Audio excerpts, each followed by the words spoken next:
কাছে ভিক্ষা করব, মাওলা তুমি না রহমান, তুমি না রহিম, তুমি না ইন্নাল্লাহ আলা কুল্লি শাইইন কাদির, ও মাওলা একটু মাফ করে দাও না।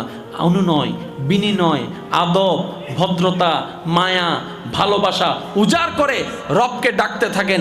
যেদিন আপনার ডাকটা প্রেমের ডাকটা রবের কাছে পছন্দ হয়ে যাবে, রব বলবে ইন্নাল্লাহ ইয়াগফিরুয যুনুবা জামিয়া, বান্দা তোর সারা জীবনের গুনাহকে আমি মাফ করে দিয়েছি। এবার যখন মোবাইলটা রাখার টাইম হবে, তখন রবের দরবারে তওবার মাধ্যমে হাজিরি দিবেন আর মন থেকে বলবেন, মওলা গভীর রাত, অনেকেই ঘুমায় গিয়েছে, কয়েকজন হয়তো জেগে আছে, আমি তোমার দরবারে হাজিরা দিতে আসছি মওলা, তোমার গোলাম এসেছি, তোমার বান্দা এসেছি, আল্লাহ তোমার দয়া নিতে এসেছি। আল্লাহ আমি জানি তোমাকে আল্লাহ বলে ডাকার মতো পবিত্র জবান আমার কাছে নেই, আমি হারিয়ে ফেলেছি। আল্লাহ তোমার কাছে যে চাইবো, ভিক্ষার দুইটা হাত যে তুলবো, সে হাতের পবিত্রতা আমি রক্ষা করতে জানি নাই। মওলা ব্যর্থতা